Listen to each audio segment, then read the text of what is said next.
8절에 존귀한 자에 대해서 말씀하시고 4절까지는 왕 대신 메시아를 예언하셨습니다. 그리고 15절에는 마침내 위에서 성령을 우리에게 부어주시리니 성령님을 말씀하셨습니다. 그래서 제목을 메시아와 존귀한 자와 성령님 이렇게 정해봤습니다. 메시아와 존귀한 자와 성령님. 여기 존귀한 자를 옛날 개혁성경에는 고명한 자라고 했습니다. 고명한 자는 고명한 일을 계획하나니 그는 항상 고명한 일에 서리라. 영어 성경으로는 노블맨입니다. 노블맨. 히브리어로는 나디브. 존귀한 자를 나디브라는 단어인데 언제나 너그러운 마음으로 남을 관용하고 사랑하며 선한 일을 도모하는 자, 이게 존귀한 자입니다.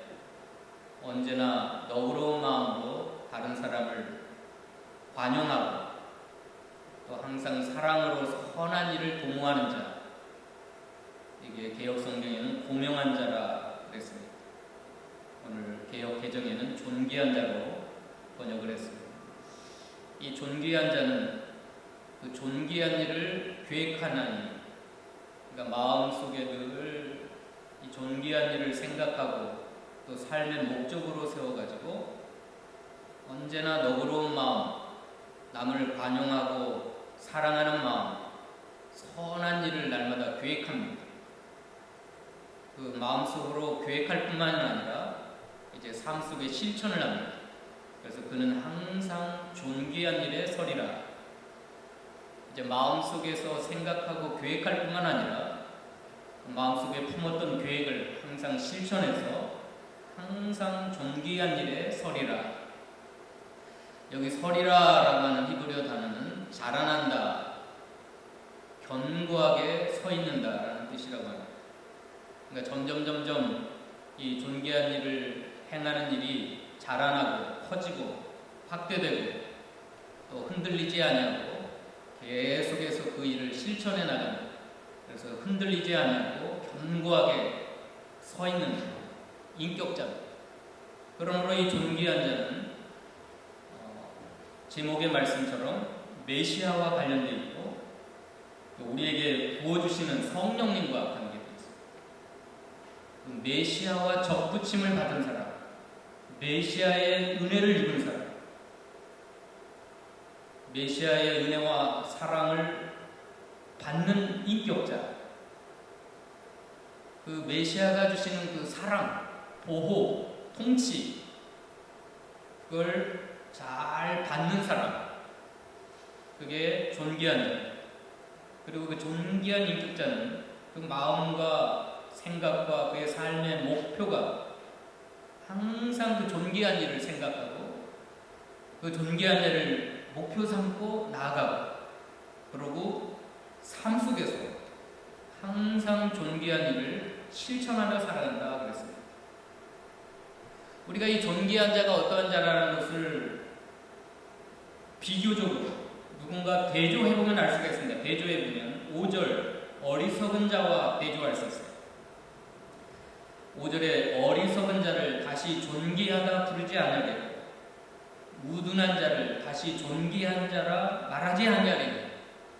여러분, 존귀한 자가 어떠한 자라는 것을 알려면 그와 정반대의 인격자, 정반대의 사람이 어떤 사람인가를 알면 됩니다. 누구예요? 어리석은 자, 우둔한 자. 구약 성경에 어리석다라고 하는 것은 하나님을 알지 못하는 어리석은 것, 하나님을 알지 못하고 믿지 아니하는 어리석은 자예요. 그래서 하나님을 부인하고 그의 마음과 생각 속에는 하나님이 없다 하는 자, 특별히 오늘 본문에서는 메시아와 상관없는 자, 메시아의 통치, 메시아의 은혜, 메시아의 사랑과는 전혀 관계없는 어리석은 자. 그 어리석은 자들은 메시아를 알지 못해요. 메시아를 믿지 않아요. 메시아의 은혜와 메시아의 사랑, 메시아의 보호, 왕이신 메시아에 대한 통치를 받지 않는 인격자들이에요. 그러므로 이 어리석은 자를 다시 존귀하다 부르지 않으려고 우둔한 자를 다시 존귀한 자라 말하지 아니한다. 여러분, 메시아를 알지 못하는 이런 사람들의 삶은 어떨까요? 예? 메시아와 관계없는 자들, 메시아의 은혜, 메시아의 사랑을 받지 못한 자는 어떤 삶을 살아갈까요? 6절 말씀, 6절 말씀. 다 같이 읽어봅시다. 6절, 7절인데요. 시작. 이는 어리석은 자는 어리석은 것을 말하며 그 마음에 불의를 품어 간사를 행하며 폐역한 말로 여호와를 거스르며 줄인 자의 속을 비게 하며 목마른 자에게서 마실 것을 없어지게 하며 7절에 악한 자는 그 그릇이 악하여 악한 계획을 세워 거짓말로 가난한 자를 멸하며 가난한 자가 말을 바르게 할지라도 그리하느니라. 이게 존귀한 자와 대조적인 인격자들입니다. 이 어리석은 자는 하나님을 알지 못하고 메시아를 알지 못하는 자들이기 때문에 항상 그 마음속에는 불의를 품고 살아가요. 간사를 행해요. 패역한 말로 여호와를 거스려요. 줄인 자의 속을 비게 하고 목마른 자에게 마실 것을 없어지게 한다. 이거 엄청나게 심각한 사람. 배고픈 자가 빵을 먹으려고 하면 그 빵을 빼앗아 버려요. 갈증에 시달리고 목마른 자가 물을 마시려면 그 마실 것을 빼앗아서 발로 차버려요. 얼마나 악한 자들입니다. 이 사람들은 그릇이 악하다. 그러니까 인격 자체가 악으로 똘똘 뭉쳐 있어요. 7절에 이 어리석은 자를 악한 자라 하리니 그 악한 자는 그릇이 악하여 그 인격 자체가 악하기 때문에 날마다 그들은 마음과 생각으로 악한 것들을 생각하고 악한 것들을 목표로 하고 계획을 세우고 거짓말로 가련한 자를 멸하고 가난한 자가 말을 바르게 할지라도 그리함이니라. 가난한 자를 멸망시키는 자들. 여러분, 인지상정이라는 말이 있잖아요. 가련하고 가난한 자들을 볼 때 여러분의 마음은 어때요? 옆에서 굶어 죽어가는 사람이 있으면 보통 사람들의 마음은 가련하게 생각하고 불쌍히 여기고 측은하게 여기고 내가 좀 저를 도와줬으면 좋겠다. 저 입에다가 좀 무엇을 좀 넣어주었으면 좋겠다. 목말라 죽어가는 자들을 내가 마실 것을 줘서 살렸으면 좋겠다. 이게 보통 사람의 마음 아니겠어요? 그런데 이 약한 자들은 그 가련한 자를 발로 밟고 멸한다고 했어요. 가난한 자들을 그들이 바른 말을 할지라도 가난한 자들을 멸망시키는 이 보통 악한 자들이 아니에요. 메시아를 알지 못하고 메시아가 주시는 은혜와 사랑을 받지 못한 자들은 이와 같다는 거예요. 그릇 자체가 악해요. 그러나 노블맨, 뜻이 높고 고상하고 고결하고 숭고한 존귀한 자는 달라요. 그의 마음속에는 그릇 자체가 존귀한 인격자로 그리스도와 접붙임을 받아서 그리스도가 주시는 은혜, 그리스도가 주시는 사랑, 왕이신 그리스도의 통치, 그리스도의 보호하심 가운데 살아가기 때문에 그 그릇 자체가 어떻게 너그러운 마음으로 모든 사람을 언제나 관용하고 사랑으로 선한 일을 도모하기 때문에 옆에 줄인 자가 있으면 어떻게 할까요? 이 존귀한 자는 먹을 걸 줘요. 목마른 자에게 마실 걸 공급해요. 가련한 자, 가난한 자가 옆에 있으면 도와줘요. 그래서 마태복음 25장에 최후의 심판을 말씀하실 때 오른편에 있는 양들에게 말하기를 창세로부터 예비하신 아버지의 나라를 상속하라. 그러면서 뭐라 그랬어요? 내가 줄일 때 먹을 걸 줘. 내가 목마를 때 마실 걸 줘. 내가 옥에 갇혔을 때 돌아가고 내가 병들었을 때 찾아가고 내가 헐벗을 때 입힐 걸 줘. 그때 의인들이 오른편에 있는 양들이 뭐라 해요? 언제 우리가 그랬습니까? 언제 주님이 배고프고 목마르고 병들고 옥에 갔을 때 우리가 찾아봤습니까? 뭐라 그랬어요? 너희 가운데 있는 소자, 지극히 작은 자에게 한 것이 곧 내게 한 것이니라. 최후의 심판의 날에 어떤 사람은 영원한 생명으로, 어떤 사람은 영원한 멸망으로 가는 기준이 뭐예요? 기준? 사랑이에요, 사랑. 근데 어떤 사람은 지극히 작은 소자, 우리 주변에 있는 가난한 자, 목마른 자, 병든 자, 옥에 갇힌 자, 헐벗은 자, 그들을 돌보고 사랑하고 언제나 너그러운 마음으로 그들을 관용하고 사랑으로 그들을 선한 일을 도모하면서 돌본 그 사람은 창세로부터 예비하신 아버지의 나라에 들어가라 말씀하셨어요. 왼편에 있는 염소들에게 너희는 창세로부터 예비한 영원한 형벌로 떠나가라. 마귀와 함께 너희는 내가 굶주렸을 때 먹을 걸 주지 아니하였고 목마를 때 마실 걸 주지 아니하였고 내가 병들었을 때 옥에 갇혔을 때 찾아보지 않았다. 그때 그 사람들도 따지는 거예요.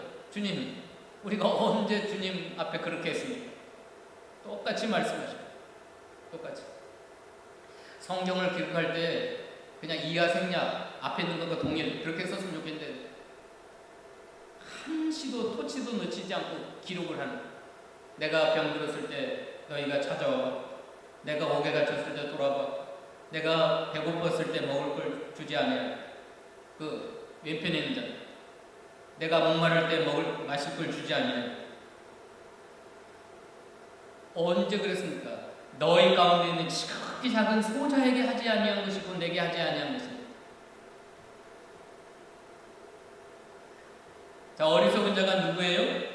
메시아와 상관없는 자, 하나님과 메시아를 알지 못하는 자, 메시아의 은혜와 사랑과는 상관없는 자들, 그분의 통치와 보호하심을 받지 못한 자들이 어리석은 자. 그러므로 그들의 인격은 악한 그릇이 되어서 악한 계획을 날마다 세우고 악한 삶을 살아가는데 특별히 가난하고 줄이고 목마르고 가련한 자들을 짓밟고 상처 주고, 이 말이 됩니까? 줄인 자의 속을 비게 한다는 게 말이 돼요? 목마른 자에게서 마실 것을 없어지게 한다는 게 말이 되냐고요? 여러분, 말이 되냐고요? 저는 진짜 북한의 그 김정은만 보면 속이 상해 죽겠어요. 속이 상해 죽겠어요. 그 수많은 백성들은 굶어 죽어가고 있는 거예요. 이 어리석은 자와 무둔한 자의 비슷한 무리가 또 있어요. 9절부터 보면 안이란 여인들입니다. 안이란 여인들. 9절 11절까지 한번 읽어볼까요? 존귀한 자와 대조적인 인격자들입니다. 읽어볼까요? 시작. 너희 안이란 여인들아, 일어나 내 목소리를 들을지어다. 너희 염려 없는 딸들아, 내 말에 귀를 기울일지어다. 너희 염려 없는 여자들아, 1년만 지나면 너희가 당황하리니 포도 수확이 없으며 열매 거두는 일이 일지 아니할 것이니라. 너희 안이란 여자들아, 떨지어다. 너희 염려 없는 자들아, 당황할지어다. 거기까지만 읽읍시다. 이 존귀한 자와 대조적인 인격자가 이 안이란 여인들이에요. 근데 이 안이란 여인들, 염려 없는 여자들은 앞부분에서 말하는 어리석은 자와 약간 달라요. 이 어리석은 자들은 아주 인격 자체가 악한 그릇을 가지고 악한 계획을 세워서 가난하고 줄이고 목마르고 가련한 자들을 발로 밟고 그들을 빼앗고 짓밟은 사람들이지만, 이 안이란 여인들은 그런 짓은 안 해요. 가난한 사람, 줄이고 목마른 사람들에게는 악한 짓은 안 하는데, 이 안이란 여자들, 염려 없는 여자들은 자기만 먹고 잘 사는 거예요. 자기만 먹고. 그냥 넓은 포도밭에 수확한 열매를 걷어놓고 자기 배만 배부르고 전혀 줄이고 목마른 자들에 대해서 관심이 없고, 그 가난하고 가련하고 목마르고 줄인 자들에게 무슨 해코지 하지 아니하고 그들을 괴롭히지는 않지만 돌보지 않는 거예요. 자기만 잘 먹고 잘 살고 그리고 염려 없이 지냈다고 평안하다 안전하다 하면서 호사 생활을 하는 사람들. 이 모든 성경학자들은 이 안일한 여인들은 이사야 시대의 정치 권력자들을 상징한다고 그랬어요. 왕족들, 귀족들, 부자들. 이 사람들도 이 존귀한 자와 대조적인 아주 악한 자들이에요. 다른 사람의 어려움에 대해서, 줄이고 목마른 자들에 대해서, 가련하고 가난한 자들에 대해서 좀 도무지 관심이 없는 자들. 그리고 날마다 돈 벌 생각만 하고 포도원을 넓힐 생각만 하고 그리고 염려 없다, 평안하다, 안전하다 하고 자기 것만 챙기고 자기 가족만 돌보고 그러한 사람들에 대해서 안일한 여인들에 대해서 심판하겠다, 황폐하게 하리라, 벗은 옷으로 벗은 몸으로 더 드러내리라. 그들의 희락의 성읍 기뻐하는 모든 집에 가시와 찔레가 나게 할 것이다. 존귀한 자는 우리 청년부 수련회에서 이제 경제관념에 대해서 1시간 특강을 하려고 그러는데 돈 버는 목적이 뭔가? 돈을 왜 버는가? 첫째는 자기 먹고 살려고 하는 겁니다. 돈을 열심히 벌어서 자기 먹고 살고 그 다음에는 주의 일을 하라고. 죽어가는 영혼들을 위해서, 선교 사업을 위해서, 교회 세우는 일에 위해서 쓰라고. 그 다음에 마지막은 세 번째는 이 가련한 자들, 가난한 자들, 줄이고 목마른 이웃들을 향하여 손을 펴서 구제하라고. 직장 생활하고 돈을 벌고 흑음 우리 청년들에게 이걸 심어주려고. 이 존귀한 자는 그렇게 살아요. 존귀한 자. 하나님이 주시는 물질, 하나님이 주시는 은사, 하나님이 주시는 재능들을 사회에 환원하는 거예요. 그래서 항상 언제나 너그러운 마음으로 선한 일을 도모하고 내 주위에 줄인 자들, 목마른 자들, 가난한 자들, 그들을 돌보는 거예요. 이 존귀한 자는 메시아와 관계되어 있고 우리에게 부어주시는 성령님과 관계된 자들. 메시아의 은혜를 입어야 이 존귀한 인격자로 변화될 수가 있고 성령이 그에게 부어주셔야 이렇게 존귀한 인격자가 되어 존귀한 일을 날마다 계획하고 항상 존귀한 일을 실천해 나갈 수가 있는 겁니다. 그 메시아와 성령이 임하지 않으면 똑같아요. 여기 서 있는 저나 여러분들도 어리석은 자와 같이 되고 안일한 여인들과 같이 살아갈 수밖에 없어요. 그러면 메시아가 어떤 분인가? 1절로 3절까지인데요. 읽어봅시다. 1절로 4절까지.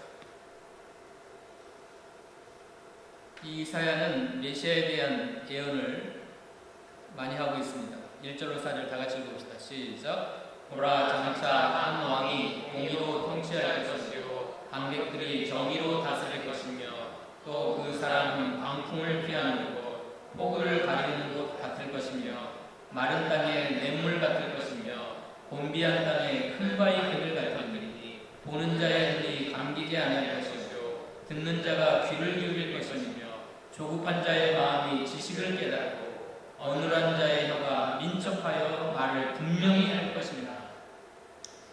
이 장차 한 왕이 통치한다고 하는 건 역사적으로는 히스기야 왕을 가리킵니다. 선한 왕 히스기야 왕이 공의로 통치하고 그 방백들이 정의로 다스리는 그러한 세상을 예언한 겁니다.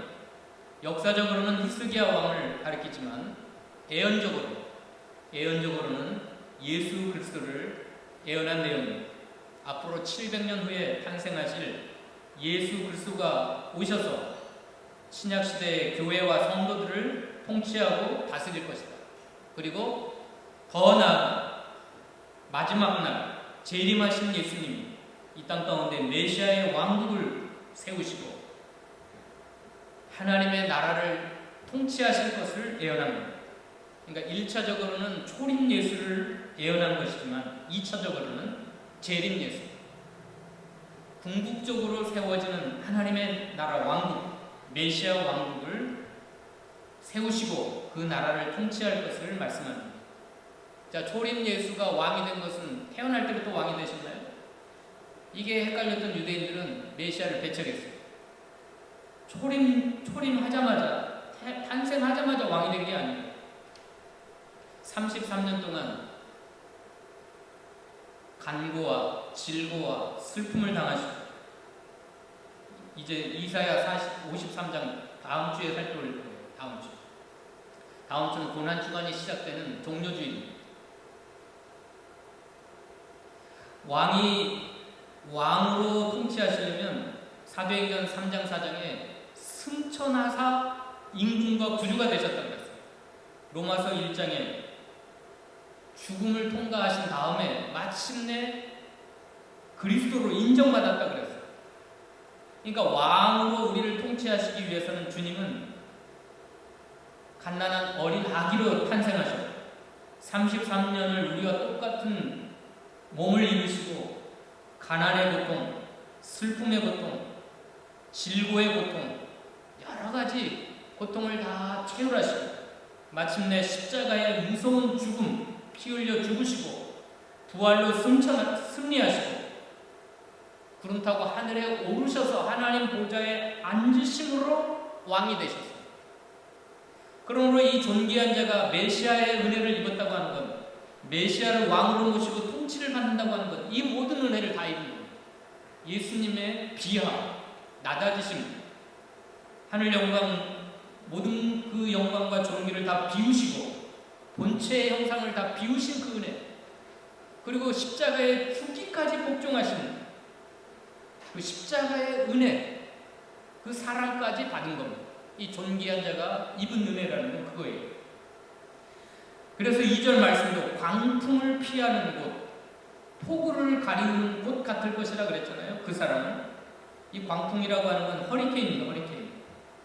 어마어마한 무시무시한 바람, 비바람. 여행자가 허리케인을 만나는데 그 허리케인, 광풍을 피하는 곳으로 피난하면 걱정이 없어요. 근데 그 사람은 어때요? 그 사람은 온몸으로 그 허리케인을, 광풍을 자기가 다 무릅쓰는 거예요. 뒤집어 쓰는 거예요. 그리고 우리를 피난한 곳이 되어서 우리를 보호하시는 거예요. 이게 십자가의 사랑이에요. 내가 받아야 될 간고와 슬픔과 질고뿐만 아니라 하나님의 저주와 심판과 형벌의 광풍, 그 무시무시한 율법의 저주와 심판을, 그 회오리바람을 주님이 온몸으로 자기가 다 받으시고 우리를 그 밑으로 암탉이 날개 아래 우리를 보호하듯이. 그러니까 병아리가 그 광풍을 피할 수 있기 위해서는 그 어미 닭이 온몸으로 자기가 그걸 다 받는 겁니다. 광풍을 다 맞닥뜨려야 돼요. 엄마는. 그리고 새끼를 보호하는 거예요. 제가 30년 전에 한 200명 되는 교회에서 지휘를 했어요. 믿거나 말고. 근데 그때 솔로 했던 애기 엄마가 부활절 때 올라오다가 죽었어요. 교통사고. 근데 그 엄마가 돌 지난 어린 아이들이 둘이 있었는데 그 현장에 제가 이제 그 남동생하고 울면서 가서 갔는데 그 어린아이를 보호하려고 그 0. 몇 초 사이에 그 엄마가 그 어린아이를 이렇게 껴안고 자기는 두개골이 다 깨지고 온몸이 다 부서지고 불이 났어요. 그 차가 불이 났어요. 그 중앙선을 침범해갖고 넘어온 차에다가 부딪혀가지고 유조차와 부딪혀서 불이 났어요. 근데 그 엄마가 죽는 그 순간 그 몇 초 사이에 그 어린 자기 아이를 돌된 아이를 품에 안고 죽었어요. 그러니까 그 아이를 보호하기 위해서는 엄마는 그 모든 고통과 그 위험을 또 안고 아이를 보호하는 겁니다. 바로 이거예요. 메시아가 우리에게 광풍을 피하는 곳, 폭우를 가리는 곳이 되기 위해서는 우리 주님은 온몸으로 십자가 위에서 내가 받아야 될 하나님의 저주와 심판과 형벌, 채찍, 침뱉음, 멸시천대, 광풍과 같고 폭우와 같은 인간에게서, 죄 많은 인간들에게, 피좀 흘린 인간들에게서 뿐만 아니라 하늘 아버지의 진노와 저주를 온몸으로 다 받으시고 우리에게는 광풍을 피하는 것이 되었고 폭우를 가리는 것 같이 되었던 것. 그래서 십자가를 바라볼 때 우리가 뜨거운 눈물을 흘리는 거예요. 나를 살리기 위해서, 나에게 평강과, 한번 읽어봅시다. 16절, 17절 읽어볼까요? 15절부터 읽어봅시다. 동일한 말씀인데 15절부터 시작. 마침내 위에서부터 영을 우리에게 부어주시리니 광야가 아름다운 밭이 되며 아름다운 밭을 숲으로 여기게 되리라. 그때 정의가 광야에 거하며 공의가 아름다운 밭에 거하리니 공의의 열매는 화평이요 공의의 결과는 영원한 평안과 안전이라. 내 백성이 화평한 집과 안전한 거처와 조용히 쉬는 곳에 있으려고. 성령이 부어지는 그 인격자들, 존귀한 자들은 화평한 집, 안전한 거처, 조용히 쉬는 곳에 보호를 받습니다. 왜요? 공의의 결과는 화평이고 공의의 결과는 영원한 평안과 안전이기 때문에. 이 공의와 그 공평을 누가 이루셨어요? 예수님이 십자가에서 하나님의 뜻을 다 이루심으로 다 이루었다. 엘리 엘리 라마 사박다니 하시면서 십자가상에서 7마디 할 때 마지막 가상 7원의 마지막이 다 이루었다. 그리고 의를 완성하셨어요. 그 십자가에서 몸버려 피 흘려 죽으심으로 완성된 의의 결과가, 의의 열매가 화평이고 영원한 평안과 안전이었기 때문에 우리를 화평한 집과 안전한 것과 조용히 쉬는 곳에 있게 하시려고 궁극적으로는 하늘나라 천국에 우리를 데려가서 그곳에서 영원한 복락을 누리게 하시기 위해서 주님은 십자가에서 죽으심으로 몸에 물과 피를 다 쏟으심으로 공의를 완성하셨습니다. 그리고 하늘에 오르셔서 만왕의 왕이 되셨고 성령님을 우리에게 보내주셔서 마침내 위에서부터 영을 우리에게 부어주셨습니다. 여러분, 메시아가 왕이 되셨다 그 사실만 보지 마시고 성령님이 우리에게 부어주셨다 그 사실만 보지 마시고 메시아가 왕이 되시려면 마침내 위에서부터 영을 우리에게 부어주시려면 그 고난한 십자가의 고통과 그 비참한 저주의 죽음을 통과하셔야, 그래서 우리를 존귀한 인격자로 세워주시고 우리를 화평한 집과 안전한 거처와 조용히 쉬는 곳에 있게 하십니다. 이런 은혜와 사랑을 받은 사람은 옆에 줄인 자가 있으면, 목마른 자가 있으면, 가난한 자가 있으면, 가련한 자가 있으면 어떻게 되겠죠? 어떻게 돼요?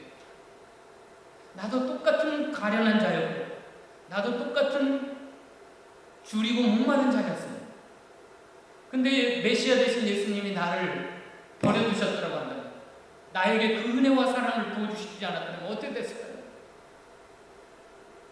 그 주님이 광풍과 같은 하나님의 저주와 심판, 폭우를 다 온몸으로 받으시고 나에게 피난처가 되시고 마른 땅에 냇물과 같고 곤비한 땅에 큰 바위 그늘과 같은 은혜를 주시지 않았더라고요.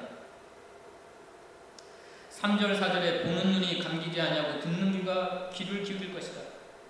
이 존귀한 자는 영의 눈이 밝아지고 영의 귀가 열려서 메시아를 밝히 보고 메시아가 주시는 진리의 말씀에 귀를 기울이고 4절에 조급한 자의 마음이 지식을 깨닫고 어눌한 자의 혀가 민첩하여 말을 분명히 할 것이다. 이 존귀한 자들이 이렇게 된 자들이 성령의 역사로 말미암아 메시아를 밝히 보고 메시아의 은혜, 메시아가 주시는 축복들, 메시아의 그 사랑, 메시아의 보호를 밝히 보고 밝히 깨닫는 자.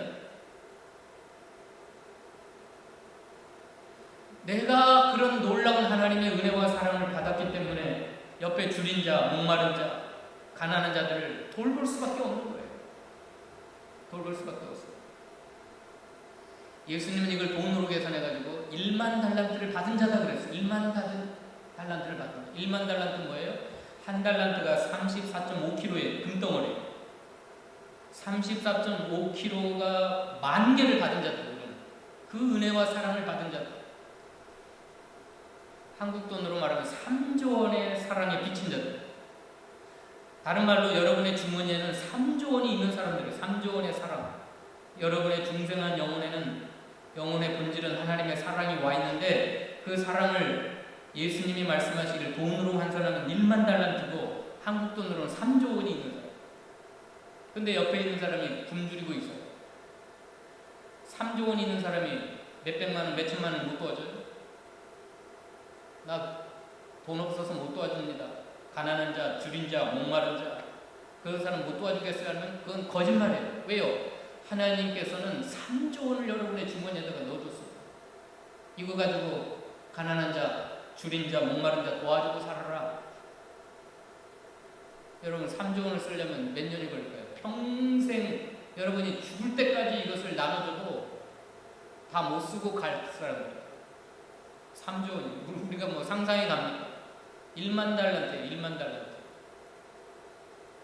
근데 1만 달란트 빚진 자가 다 탕감을 받고 나가다가 100데나리온 빚진 자를 만나가지고 어떻게 했어요? 목을 끌어안고 감옥에 쳐넣어버렸어요.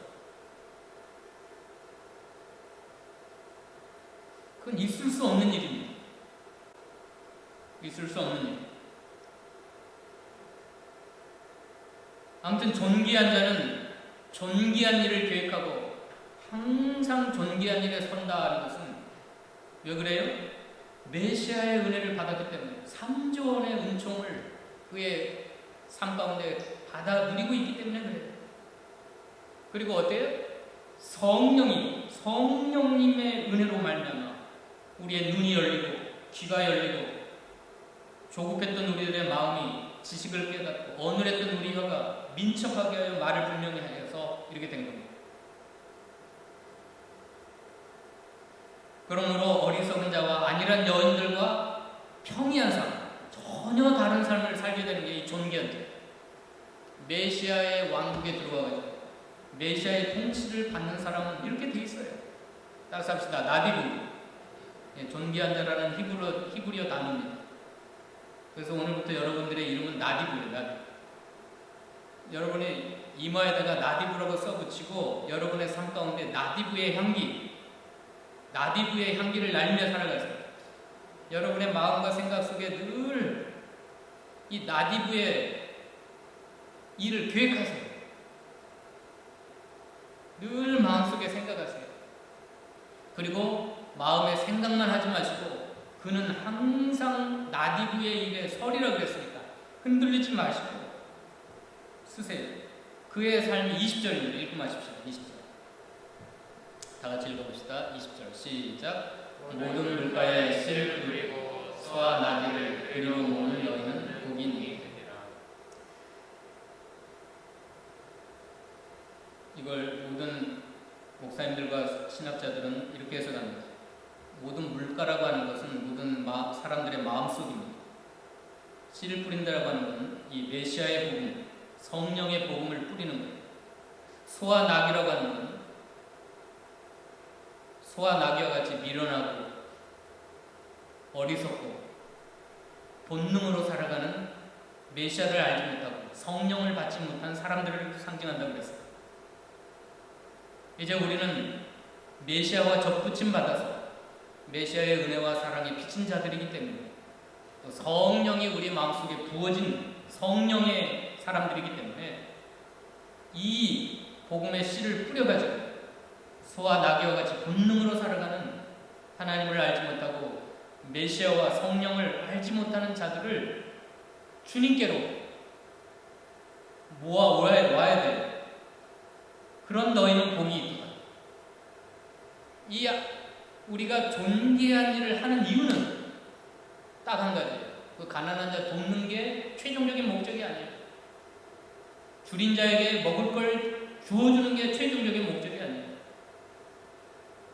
이 사랑을 실천함으로 누구에게 인도하는 거예요? 그 영혼을 메시아와 접붙임 받게 하고 성령을 만나게 하는 거예요. 결국은 메시아 왕국에 들어와서 메시아를 모시고 성령의 기름 부음 가운데 살아가는 사람으로 만들기 위해서 그거 하는 거예요. 그래서 우리는 빵만 주는 게 아니라 빵과 복음을 주는 거예요. 복음. 먹을 것만 그에게 주는 게 아니에요. 그래서 모든 물가에 씨를 뿌리고 소와 나귀를 그리로 모는 너희는 복이 있느니라. 이게 얼마나, 그래서 여러분의 머리에 이마에다가 나디브라고 써붙이고 나디브의 향기로운 삶을 삶으로 말미암아 미련하고 본능으로 살아가는 소와 나귀와 같은 인생들을 주님께로 모아와서 여러분 복 있는 여러분 되시기를 축원하며 기도하시겠습니다. 사랑의 하나님, 감사합니다. 우리가 메시아를 알게 된 것, 우리의 영의 눈이 떠져서 메시아를 보게 되었고, 영의 귀가 열려서 메시아의 말씀을 듣게 하신 것 감사합니다. 주님이 하늘에 오르셔서 하나님 보좌 우편에 앉으심으로 보혜사 성령을 우리에게 보내주셔서 이제 그 성령의 은혜로 말미암아 우리의 인격이 존귀한 자로 변화되어서 존귀한 일을 날마다 계획하고 존귀한 일에 항상 쓰게 하시는 애를 감사합니다. 이제 우리 주변에 줄이고 목마른 자들, 가난하고 헐벗은 자들을 사랑으로 돌봄으로 말미암아 그 모든 영혼들을 주님께로 인도하는 저희 모두가 되도록 축복하여 주시옵소서. 감사드리며 예수님의 이름으로 기도하옵나이다. 아멘.